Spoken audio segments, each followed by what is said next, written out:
사사기 17장 7절부터 보겠습니다. 사사기 17장 7절. 유다 가족에 속한 유다 베들레헴에 한 청년이 있었으니 그는 레위인으로서 거기서 거류하였더라. 그 사람이 거주할 곳을 찾고자 하여 그 성읍 유다 베들레헴을 떠나가다가 에브라임 산지로 가서 미가의 집에 이르매 미가가 그에게 묻되 너는 어디서부터 오느냐 하니 그가 이르되 나는 유다 베들레헴의 레위인으로서 거류할 곳을 찾으러 가노라 하는지라. 미가가 그에게 이르되 내가 나와 함께 거주하며 나를 위하여 아버지와 제사장이 되라. 내가 해마다 은열과 의복 한 벌과 먹을 것을 주리라 하므로 레위인이 들어갔더라. 그 레위인이 그 사람과 함께 거주하기를 만족하게 생각했으니 이는 그 청년이 미가의 아들 중 하나같이 됨이라. 미가가 그 레위인을 거룩하게 구별하며 그 청년이 미가의 제사장이 되어 그 집에 있었더라. 이에 미가가 이르되 레위인이 내 제사장이 되었으니 이제 여호와께서 내게 복 주실 줄을 아노라 하니라. 아멘.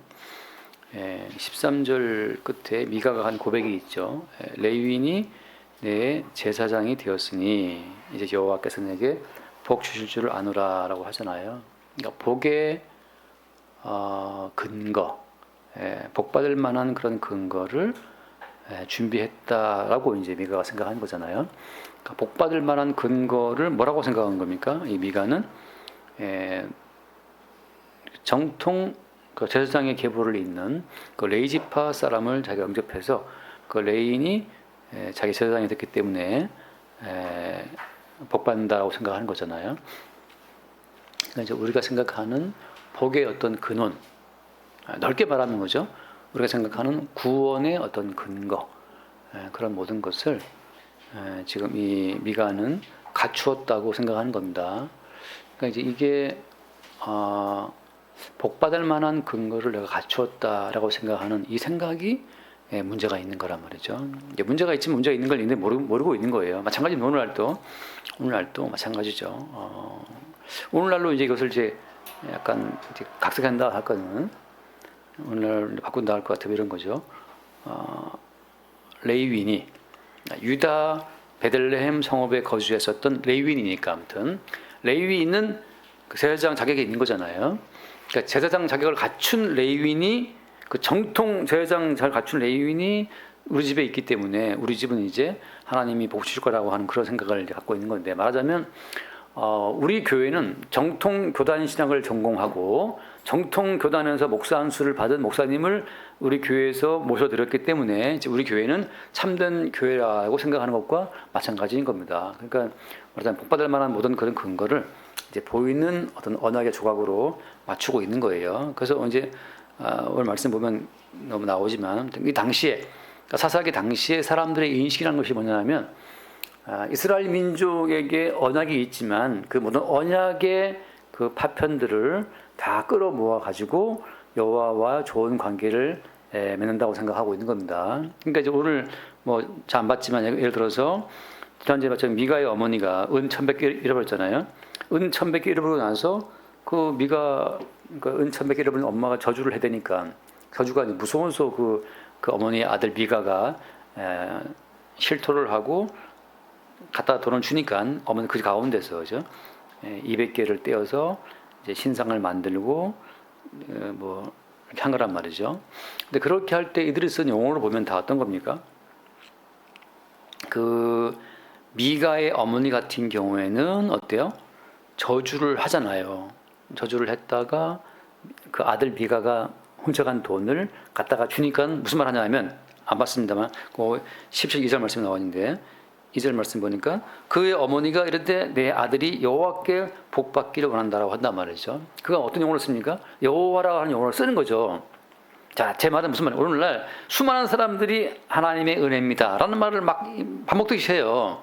제가 들을 때마다 그대가 말하는 하나님의 은혜를 말하는데 그 하나님이 어떤 하나님이냐를 항상 묻고 싶은 거죠. 왜냐하면 이 은 1,100개를 이로부터 살았던 이 어머니도 무슨 말을 하고 있습니까? 내 아들이 여호와께 복받기를 원한다라는 말을 한단 말이죠.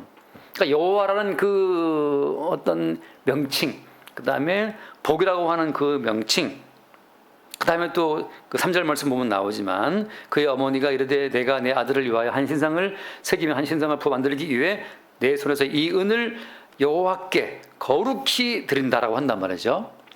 거룩이라는 용어도 쓰고 있는 거예요. 그러니까 하나님, 아버지, 여호와 하나님, 예수님, 거룩한 용어 뭐 다 쓰고 있는 거예요. 그 다음에 또 이제 그래서 그 미가가 그 어머니가 준 200을 가지고 신상을 부어 만들어 갖고 집에 두고 한다는 말이 뭐냐면 5절 말씀이 5절에 그 사람 미가에게 신당이 있으므로 그가 에봇과 드라임을 만들고 한 아들을 세워 그의 제사장으로 삼았더라. 아들을 세워서 제사장까지 삼았어요. 제사장까지. 그러니까 제사장, 여호와라고 하는 그 하나님의 이름, 그 다음에 거룩이라고 하는 그런 용어, 그 다음에 하나님께 바친 그런 은 200이라고 하는 그런 돈, 헌금 뭐 다 있는 거예요. 그런데 미가는 지금 자기의 아들 중에 하나를 제사장으로 삼은 거기 때문에 이 아들은 제사장은 제사장인데 지금 번호를 세운 제사장이기 때문에 정통 신학 공부를 하지 않은 미인가 신학교를 나온 그런 목사랑 마찬가지인 거예요. 말하자면요, 일종의. 근데 때마침 유다 베들레헴에 속해 있었던 레인 하나가 지나가다가 딱 들렀는데 자기가 레인이라고 레인이었어. 자기 저 장로교 합동 측 신학대학원 마치고 목사한테 받았다는 거죠. 그러니까 이제 미가가 생각할 때 여호와 이래 여호와 이래. 야, 드디어 이제 내가 신학교를 마친 정통 그 합동 교단에서 안수받은 목사까지 내가 이제 내가 청빙을 해서 모시고 들고 심지어 또 어때요? 연봉 체결해가지고 은열과 의복 한보를 또 양식을 준다고 다까지 약속했기 때문에 이제는 이제 모든 걸 구비한 정통 신학교를 마친 아주 뼈다구까지 레위인을 지금 모시고 제사장 삼았기 때문에 드디어 이제 여호와께서 나에게 복을 주실 줄을 아노라라고 하는 겁니다. 자, 다시 말해서 오늘날 우리가 교회를 세우고 교회를 나갈 때 어디 교회 나가냐? 우리 목사님은 뭐 미인가 신학교 출신이냐? 그러면 어떤 신뢰가 안 가는데 우리 목사님은 대한민국에서 다 아는 그 대한민국 장로회 합동 측 그 신학대학원 몇 기 출신이고 그 어느 노예에서 목사 안수를 받았고 이게 막 확실해요. 그냥 확실해요. 가끔 저희 노예에도 노예 할 때마다 보면 나오지만 그 재직증명서를 발급했다는 기록이 나오거든요. 그 서기보고 할 때 서기보고 나오는 항상 재직증명서 가는 분들이 있어요. 그러니까 이제 당신 목사 맞냐? 맞다. 어디 출신인데? 합동 출신이고. 그러니까 그걸 확인하기 위해서 노예에서 이 사람이 우리 노예에서 모든 신앙과정을 마치고 강도사를 마치고 목사를 받았다 맞다고 하는 거 증명서 다 떼줘요. 노예에서. 그러니까 그렇게 확인하는 시대이기 때문에 우리 목사님은 정통 교단 출신이고 강사고시를 3년 마치고 다 고시를 통과하고 목사 안수를 받으신 분이야라고 하는 그런 것을 이제 교인들이 우리 교회는 괜찮은 교회라고 하는 그 믿음을 갖는 거죠. 그게 어때요? 그게 사사기 시대에 이스라엘 왕이 없으므로 제 멋대로 살았던 그 시대하고 똑같다는 거예요. 지금 사사시대의 사람들도 나름 여호와 불렀고 제사장 나름 세웠고 레위인 세워가지고 제사장 세워서 그 복받기를 구했고 다 나름 어때요? 언약의 모든 좋은 것들을 갖다 끌어 모아가지고 나름 뭔가를 했단 말이죠. 그런 것으로 해서 하나님 보시기에 온전한 백성이냐? 그렇지 않았다는 것이 지금 사사기의 기록이잖아요. 그러면 지금 뭐가 문제입니까? 그럼 도대체? 아니 정통 신학을 공부한 목사를 모셔다가 지금 교회를 하고 있는데 그럼 뭐가 문제냐 말이죠. 우리 교단에서 교회에 열으려면은 세례교인 15인 이상 다 사목 나련이 돼야 되거든요. 그리고 이제 예배 장소가 있느냐? 그 다음에 당신이 모신 그 교회 목회자한테 사례를 하느냐? 이게 다 따져가지고 노예에서는 교회 가입 받아줘요. 근데 교회 가입 받을 때 교인이 몇 명이 안 모이네? 그럼 불안해야지. 목사가 정통 신학 공부한 목사가 아니네? 그럼 그 목사는 다시 합동 측 신학교에 와가지고 그 편입하듯이 공부를 해야만 돼요. 그래야 인정해 주거든요. 그걸 다 거쳐가지고 법적으로 문제 없도록 다 목사를 모시는데 사례금 있어 없어? 사례금은 12 곱하기 4 해가지고 12개월 해다가 보너스 4개월 해가지고 16개월 해야 돼요. 이게 다 있어, 법이 다 있어요. 우리도 이제 할 때는 다 했어요. 근데 이제 지금은 이제 뭐 상황이 바뀌니까 안 하지만 다 해가지고 노예에서는 이러니까 교회가 맞네 하고 이제 교회 정식 허가를 내준단 말이죠. 그렇게 법적으로 행정적으로 다 갖추면은 교회가 맞습니까? 그렇게 보는 그 인식에 문제가 있다. 뭐가 문제가 있습니까? 이렇게 하는 그 모든 근본은 어때요? 근본은 지금 미가 어머니도 어때요? 아들에게 저주가 갈까 싶어서 지금 1100 가운데 은혜벽 뚝 떼어가지고 원래는 1100 다 바치려 하다가 지금 아까워서 지금 900 떼고 지금 200만 원 갖다가 쓴 거예요. 지금 교당 세우는데 미가 엄마도 삼손 잡아주긴 엄마가 뭐 웬만하겠어요. 그러니까 돈 챙겨가지고 이제 1100 다 준다 했다가 나중에 200만 주고 지금 충분히 그걸 뭐 이 1100이 뭐 몇십억이니까 그 중에서 200만 떼어줘도 벌써 뭐 얼마나 큰 돈이겠어요. 한단 말이죠. 자, 이렇게 하는 그 모든 원인이 어디에 있는 겁니까? 왜 미가는 굳이 레위인 출신 제사장을 세워서 복받기를 구하는 거예요? 뭐 때문이에요? 이렇게 하는 이 모든 것의 근본이 어디에 있습니까? 다시 말해서 하나님의 언약을 이용하고 여호와의 이름을 부르는 이들의 모든 중심 동기가 뭐냐는 거죠. 지금 주님께서는 형식적으로, 법적으로, 행정적으로 다 갖추어진 교회를 교회라고 보시는 게 아니라 왜 그렇게 행정적으로, 법적으로, 윤리적으로, 도덕적으로 완벽한 집단을 세우려고 하는데? 라고 물어보는 그 중심 동기를 물어보시는 거예요. 그게 뭐 때문이에요?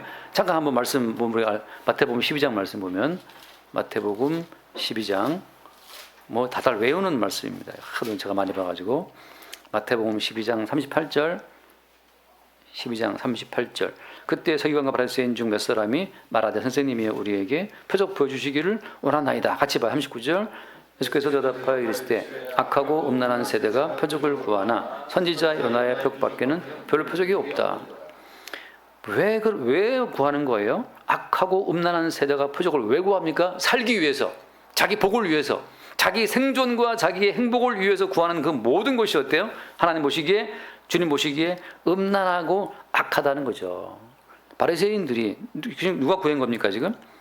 서기관과 바리새인이 구한 거잖아요. 이 사람들은 매일 성경을 읽고 듣고 묵상하고 말씀대로 살기 위해 실천했던 사람.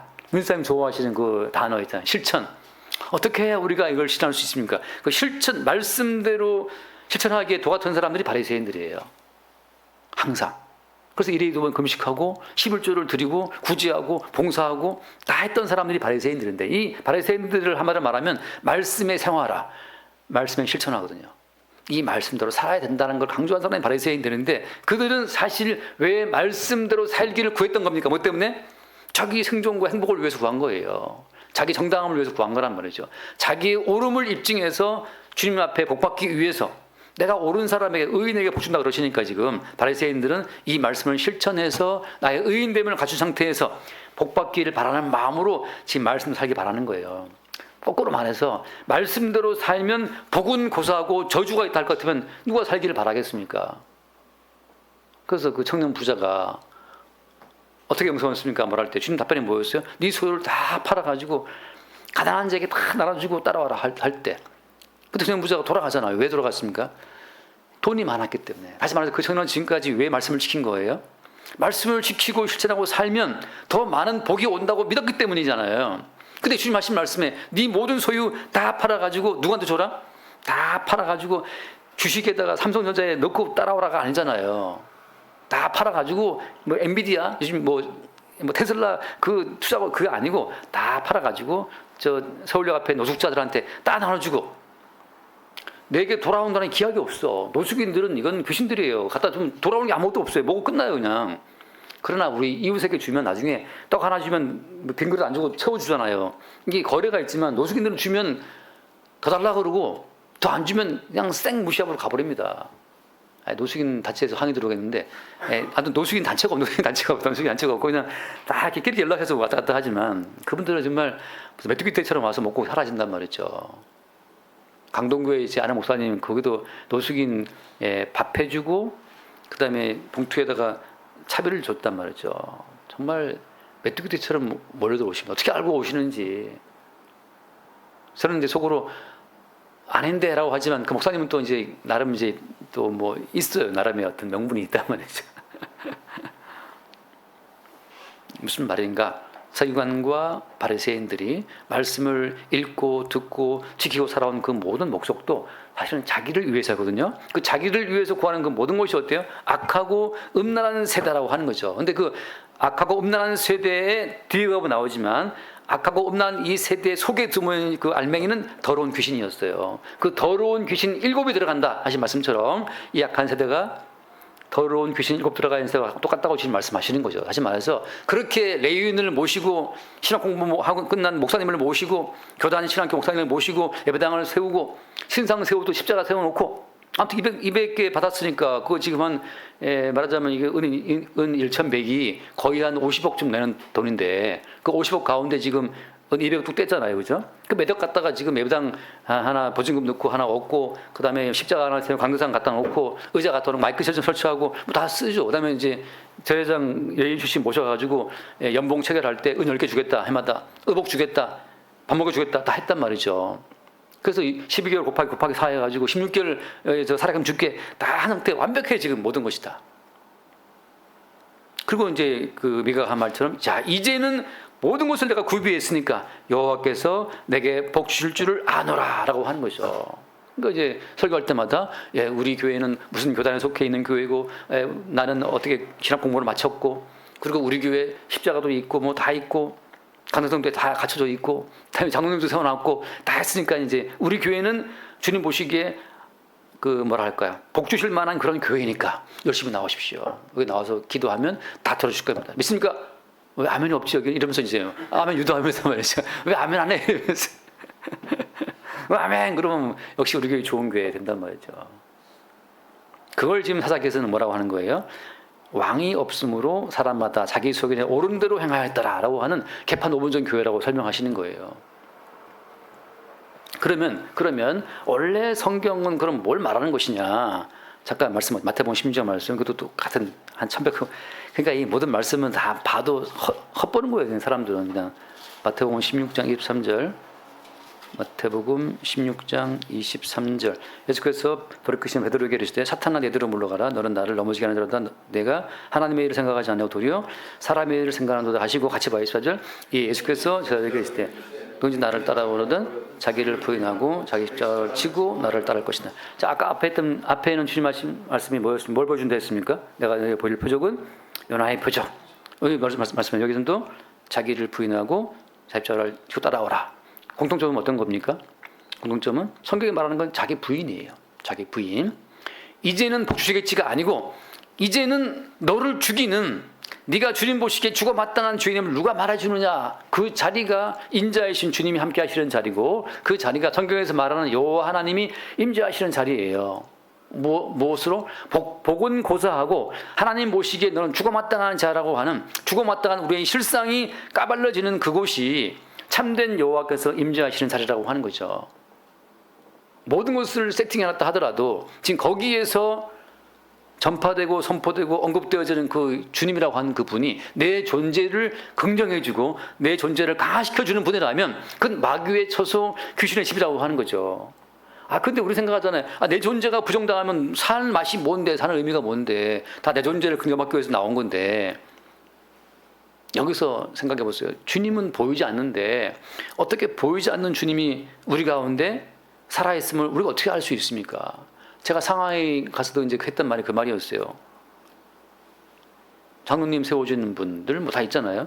근데 이제 주님께서 베드로한테 물었던 말은 뭐였습니까? 요당 저 갈릴리 호숫가에서 시몬아 내가 이 사람들보다도 나를 더 사랑하느냐라고 물어보시잖아요. Do you love me more than these people? 뭐 이런 식으로. 근데 거기에서 그걸 왜 물어보는 거죠? 그리고 하신 말씀이 사랑하느냐 물어본 다음에 베드로가 내가 사랑할 주님이 아시잖아요 할 때 답변이 뭐였습니까? 내 양을 먹이라 하거든요. 그러니까 내 양을 먹이는 목자의 사명이라고 하는 것은 양떼를 잘 먹이는 지식, 기술, 열정, 정성 다 필요 없어요. 양떼를 먹이고 돌보는 목자의 자격은 Do you love me? 너 나 사랑하느냐? 주님을 사랑하는 것밖에 없어요. 참된 목사가 누구냐? 참된 목사는 교인들 말을 잘 들어주고 감정의 쓰레기통 역할을 잘 해주고 그때 필요한 조언해주고 직업 알선도 해주고 막 이런 게 좋은 목사가 아니고 좋은 목사는 누구냐? 교인들이랑 아무 상관이 없어요. 그냥 주님을 사랑하는 자가 참된 목자예요. 근데 우리 목사님은 정도 하나도 없고 그다음 뭐 MBTI로 치면 완전히 생티인데 티발씨인데 진짜 어떻게 교인 말도 안 들어주고 말이죠. 그런 게 아니고 무조건 좋은 목자는 누구냐? 주님을 사랑하는 자예요. 무엇보다도 내가 이 사람들보다도, 다시 말하면 참된 목사는 교인들보다도 더 주를 사랑해야 돼요. 교인 사랑하는 목사 의심스럽습니다. 왜 이렇게 교인 사랑하죠? 뭐 때문에? 주님만 사랑하면 돼. 그게 주님이 계속 물어보시는 질문이에요. 내 양을 먹이라, 내 양을 치라, 내 양을 먹이라. 주님을 사랑하면 되거든요. 근데 이제 문제는 뭐냐? 주님이 보여야지. 보여야 사랑할 거 아니야. 보여야 커피 한 잔 뽑아드리면 주님 I love you. 커피 한 잔 뽑아주면 얼마나 큰 사랑입니까? 지난주에 우리 은규가 집에 가서 얘기하면서 지난주 민수아님이 여기 메가에서 돌렸잖아요. 커피 돌렸는데, 근데 은규는 또 초코를 먹었나 봐요. 그래서 핫초코 맛있게 먹었다고 이제. 그러니까 그게 이제 애들한테는 먹이면 좋아하잖아요. 일단 달달하게 들어오니까 달달한 게 최고야 이러는데 담은 거 필요 없어요. 그러니까 사람들의 사랑이라고 하는 것은 이렇게 보이니까 할 수 있잖아요. 먹일 수도 있고 먹고 싶어요. 할 수 있는데 주님은 보여야 말이지. 어떻게 주님께서, 보이지 않는 주님께서 우리에게 주님의 살아계심을 나타내 보이시냐 말이죠. 그래서 많은 이스라엘 사람들부터 해서 사람들은 항상 보이는 예수 대신 신상을 만들죠. 십자가 만들어 놓고 십자가 끌어안으면 사랑하는 줄 알잖아요. 근데 오늘 말씀처럼 주님은 어떻게 역사하시냐 하면 우리에게 사탄아 물러가라 라고 책망하시면서 우리를 부인케 하고 우리 존재를 긍정이 아니라 존재를 부정시키시는 그 주님이 그렇게 우리를 부정하고 우리를 책망하시면서 보이지 않는 주님의 살아계심을 나타내 보이시는 거예요. 다시 말해서 우리의 존재를 깨뜨리시면서 주님은 주님의 살아계심을 보이신다고 하는 겁니다. 잠깐 요나서를 볼게요. 제가 볼 때마다 제가 이걸 통쾌하다고 그래야 되나? 아무튼 제가 볼 때는 제일 강심장이 요나인이라고 느껴지는데 요나서 1장을 보면 요나서 1장 9절 말씀에 이 요나라는 사람이 제가 볼 때는 참 연구 대상인 게 아주 특이해요. 요나서 1장 9절을 보면은 그가 대답하되 나는 히브리 사람이요 바다와 육지를 지으신 하늘의 하나님 여호와를 경외하는 자로라 하고 10절 자기가 여호와의 얼굴을 피함인 줄을 그들에게 말하였으므로 무리가 알고 심히 두려워하여 이르되 네가 어찌하여 그렇게 행하였느냐. 바다가 점점 흉흉한지라 무리가 그에게 이르되 우리가 너를 어떻게 하랴 하여 바다가 우리를 위하여 잔잔하겠느냐 하니 같이 봐요. 12절 그가 대답하되 나를 들어 바다에 던지라 그리하면 바다가 너희를 위하여 잔잔하리라. 너희가 이 큰 폭풍을 만난 것이 나 때문인 줄을 내가 아노라 하니라. 자, 요나는 지금 뭘 아냐면 이 큰 폭풍을 만난 것은 누구 때문이다? 나 때문이라는 사실을 알아요. 요나가 엄청 신령한 사람입니다. 하나님으로부터 니느웨의 멸망을 가서 선언하라고 일단 말씀을 들었고 그 말씀을 들었는데 불구하고 요나는 어때요? 깡다구가 보통 깡다구가 아니에요. 주님의 말씀을 들었어도 어때요? 왜 그따위 민족한테 구원을 주십니까? 라고 덤비고 어때요? 안 가려고 지금 반대편 배 타고 반대로 반대편 쪽으로 배 타고 가고 있는 중이었잖아요. 근데 어때? 주님께서 풍랑을 일으켜가지고 그 배를 뒤집어 풀라 그러시니까 요나는 안 거죠. 이거 나 때문이구나. 얼마나 신령한 사람입니까? 내가 가고자 하는 그 길이 주의 뜻과 맞지 않기 때문에 주님이 태풍을 보내서 폭풍을 보내서 나를 따라잡으신다는 사실을 요나가 알았어요. 내가 계획한 돈벌이가 내가 지금 돈 버는 길이 막 뚫려 있는데 이 길이 주님 보시기에 이 길이 아니기 때문에 어때요? 주님이 그 돈문을 막 볼 수 있는 그 길을 막으실 때 막으시는 그 주님이 어떻게 자기를 보였습니까? 무엇으로? 주님이 하늘 떠가고 요나야 너 왜 그러니? 하고 자기 모습 보이고 말렸습니까? 어떻게 보였어요 주님이? 폭풍으로 보이신 거예요. 내가 계획한 모든 일이 뒤지게 안 돼. 이것 때문에 맞고 저기 맞고 그냥 계속 폭풍이 와가지고 내 길이 안 돼. 그렇게 내 길이 안 되게 나의 존재를 부정하시는 그런 역사로 주님은 우리를 찾아오시는 거예요. 요나는 하나님의 얼굴을 본 적이 없는데 바로 뭘 알았습니까?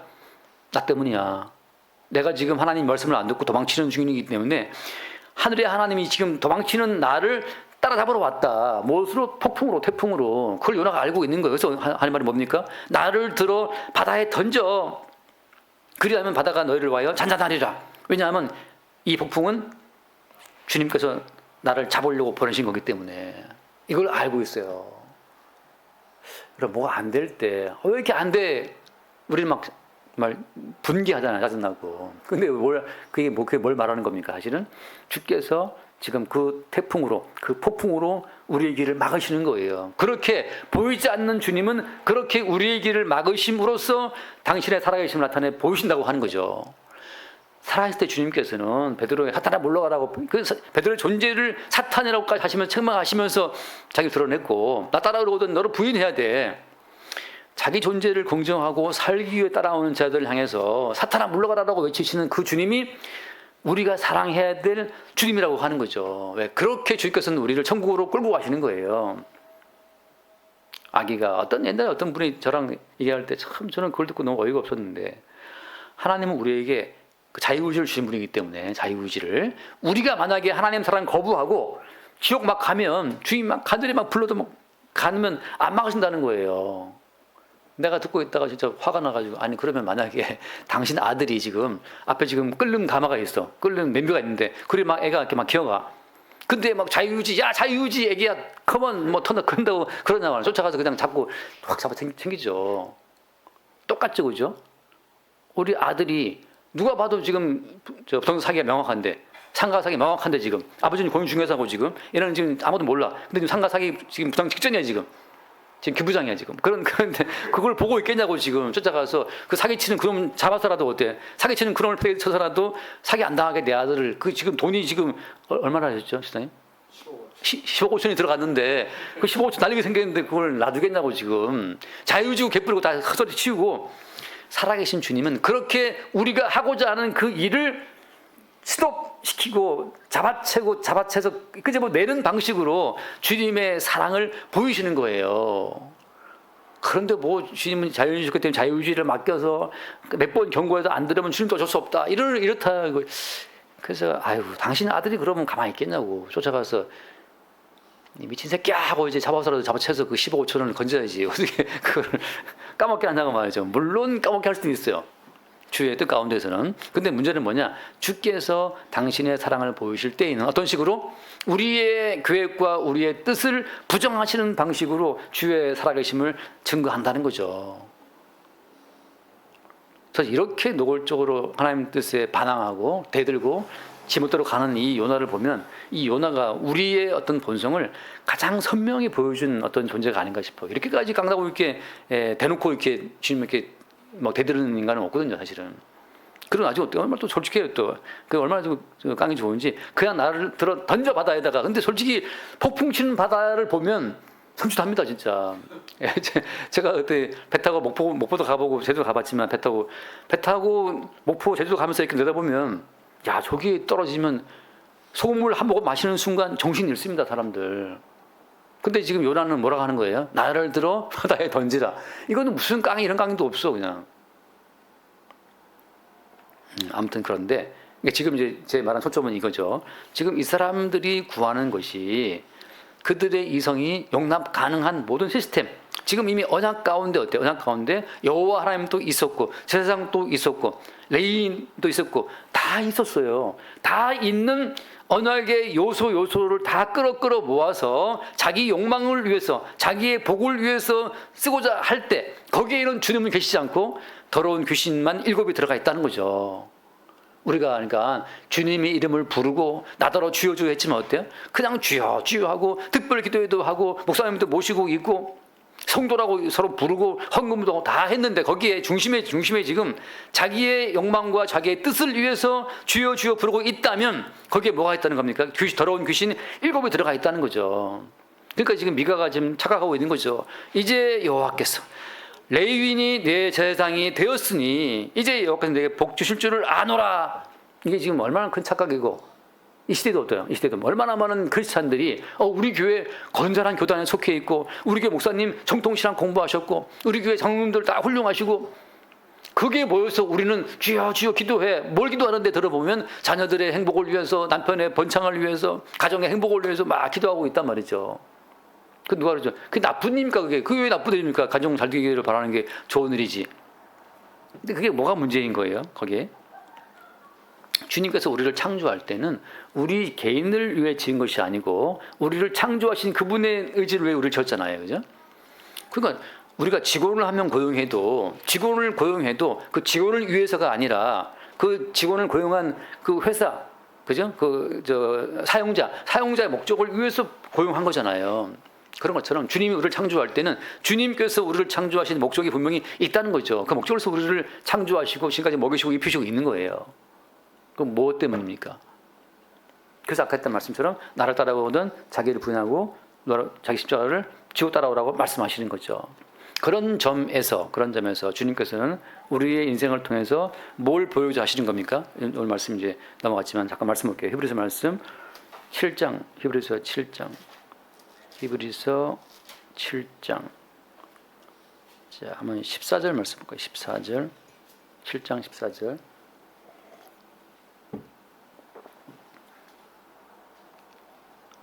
우리 주께서는 유다로부터 나신 것이 분명하도다. 이 지파에는 모세가 제사장들에 관하여 말한 것이 하나도 없고, 그다음에 멜기세덱과 같은 별다른 한 제사장 일어난 것을 보니 더욱 분명하다. 자, 중요한 건 지금 주님께서 그러한 이스라엘의 오해, 다시 말하면 레위 지파 출신 제사장이 우리 집에 있으니 복 받을 거라고 하는 그들의 어떤 부분적인 지식을 뒤집어엎기 위해서 주님은 어때요? 우리 주님께서는 유다로부터 나셨다고 하는 것으로, 레위 지파가 아닌 유다 지파에서 예수님이 나게 하신 거예요. 그들은 레위 지파 출신 제사장이 있으니까 우리는 됐다고 생각하고 있었는데, 사실은 어때? 주님은 그들의 오해를 피해서 유다 지파로부터 주님이 왔다고 하는 거죠. 그게 그들을 속이는 거예요. 다시 말해서 눈에 보이는 목사, 눈에 보이는 교회, 그런 것 속에 구원이 없다는 사실. 보이는 모든 것을 비껴서 주님이 레위 지파를 비켜서 유다 지파로부터 오신 것처럼 주님은 보이는 모든 대상을 비켜서 보이지 않는 주님으로부터 직접 우리 가운데 주님의 구원의 은총이 주어지는 방식으로 역사하신다고 하는 거죠. 예전에 어떤 분하고 목사님 대화할 때 그 목사님이 사무엘이 제사장이잖아요. 제사장.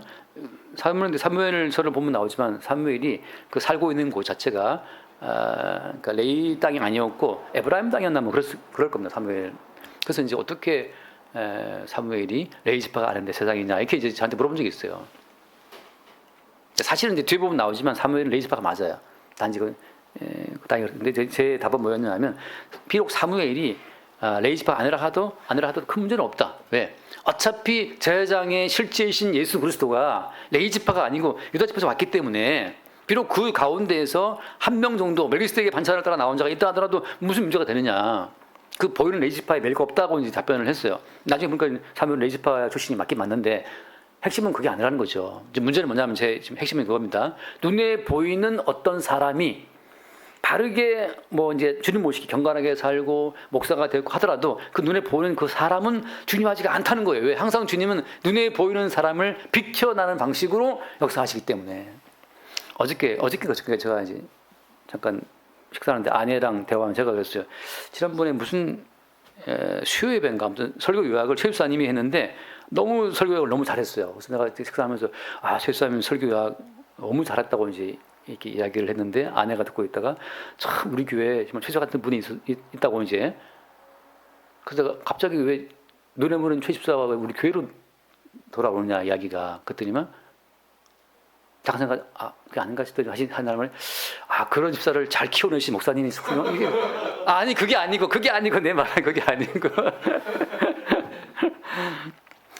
그런 최 집사로 하여금 말씀을 잘 요약할 수 있도록 말씀 눈을 띄워주신 그 주님, 그런 최 집사님이 우리 교회에 함께 하도록 하신 그 주님, 또 그런 최 집사와 함께 말씀을 나눌 수 있도록 이런 목사를 주신 그 주님, 아무튼 보이는 인간이 아니라 그 보이는 인간을 주신 주님을 바라봐야 되는데, 그 순간 잠깐 이제 제 아내가 거기 걸려 들어간 거죠. 그죠? 그 무슨 말이냐면, 끝없이 우리는 눈에 보이는 어떤 대상과 존재로부터 벗어날 수가 없어요. 자, 지금 잘 들으셔야 됩니다. 마지막 결론은 이거예요. 결론 마지막 될지 모르겠지만, 지금 사사기 시대에 이 사람들이 왕이 없음으로 자기가 보기 자기 소개를 조언을 했다 하잖아요. 무슨 말이냐? 모든 인간은 왕 대신 주님이 당신의 존재를 우리 가운데 나타내시는 방식, 어떤 방식? 우리의 모든 길을 부정하고 우리의 길을 막아서 우리의 그 가는 행선지를 돌려 세우는 그 나타나심이 없이는 우리는 누구든지 간에 눈에 보이는 것에 휘둘릴 수밖에 없어요. 제가 이렇게 말한다고 해서 또 그렇구나. 눈에 보이는 교회 목사에 매이지 말아야지. 목사는 다 가짜야. 이 결심한다고 되는 거예요? 그렇지 않아요. 오늘 목사님들이 탁월하신대요. 만나면 진짜 말도 잘하시고 은혜가 넘쳐 흘러가지고 아멘 아멘 절로 나온단 말이죠. 뭐 아멘 안 합니까 이렇게 해서 아니라 그냥 절로 아멘 나오는 그런 교회도 많단 말이죠. 그냥 우리는 속을 수밖에 없어요. 그냥 부동산 사기 어떻습니까? 맞을 수밖에 없는 거죠. 김 부장도 영업장 출신이고, 예? 아내도 아내 그 탁월한 지혜로 아파트도 샀잖아요. 명섭인이. 명섭인 맞죠, 그 와이프가. 예. 사람이 제 암을 잘라도 속이려고 달라들리면 속 수밖에 없어요. 무슨 말인가 하면 제가 한 이 모든 말을 법으로 받게 되면 또다시 우리는 눈에 보이지 않는 것에 매이지 않으려고 그래 난 매이지 않을 거야 절대 안 매여 이렇게 법으로도 받아들일 수밖에 없는데 그게 아니라 우리는 어떤 순간이고 그래 우리 교회 최 집사님 말씀 참 이거 잘하시네 야 우리 교회 참 대단한 교회다 금방 휙 돌아간단 말이죠. 그러다가 목사가 한 번 또 딱 아닌데 하니까 그런 집사를 잘 가르친 또 목사님 돌아온단 말이죠. 그러니까 우리는 항상 보이는 곳에 그 스리쿠션처럼 여기 갔다가 마지막에 주님이 그게 아니라 보이지 않는 주님 보이지 않는 그 주님이 이걸 다 세팅했다는 사실을 발견되는 그 순간 그렇게 주님의 사랑은 우리 가운데 나타나는 거예요. 그러니까 우리의 이 짧은 소견과 지혜로 나는 안 속을 거야 절대 나는 넘어가지 않을 거야 그냥 편하게 넘어가세요. 편하게 좀 잣도 좀 쏘아주세요. 저한테 속고 말이죠. 그럴 때 주님께서 정춘아가 뭐라고 정춘아한테 네가 메이냐라고 주님이 그 정춘아한테 메이는 이름도 촌스럽잖아요. 메이는 그 여러분의 그 지각을 주님이 딱 부정시킬 때 그때 딱 깨어나면서 주님 맞네요. 내가 또 사랑을 받군요. 그 순간 더러운 귀신 쫓겨나가고 주의 성령이 역사하시는 그 순간을 경험하게 되는 거예요. 저도 마찬가지로 여러분 바라보면서 집사님 요즘에 참 열심히 말씀 잘 보고 너무 참 마음에 들 때가 있단 말이죠. 주님 말씀이 보이는 사람한테 보이는 인간이 뭐라고 오늘 좀 말씀 좀 듣고 오늘 말씀 깨닫는 것 같지만 내가 깨달음을 주지 않으면 바로 어둠에 빠지는 건 시간 문제인데 주님 맞습니다. 오늘 이 시간 그분들에게 깨닫게 하시는 은총을 주신 그 주를 제가 바라보지 못하고 또 그 사랑을 받고냐고 또 순간 탁 깨어난단 말이죠.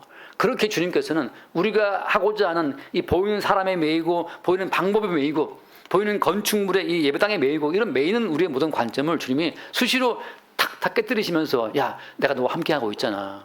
왜 그걸 바라보냐 나를 바라봐야지 하고 그 보이는 것을 부정시키면서 보이지 않는 주님을 바라보게 하시는 방식으로 주님께서는 우리를 어떻게 한다? 사랑하신다는 거죠. 그렇게 우리는 주의 사랑을 따라가는 거예요. 그러니까 우리가 결심하고 난 더 사랑하지 않을 거야. 난 살아보지 않을 거야. 그렇게 율법적으로 결심한다고 되는 게 아니에요. 그러니까 좋은 사람이 있으면 마음껏 감탄하시고 야 대단하다 감탄하시고 목사님 말씀 듣고 목사님 말씀 너무 잘하신다 감탄하시고 이게 빠져있을 때가 어때요? 내가 또 사람 주목했네. 벗어나는 그 순간순간에도 기쁨이 있는 거지. 율법처럼 받아가지고 다시는 안 그럴 거야. 이렇게 한다고 되는 건 아니란 말이죠. 그래서 우리가 이 모든 말씀을 대할 때마다 지금 하사시대 이 사람들이 왕이 없으므로 자 다시 결론입니다. 우리의 왕 예수 그리스도는 지금 보여요 안 보여요? 보이지 않잖아요. 잠깐 말씀을 보십시다. 베드로전서 1장 8절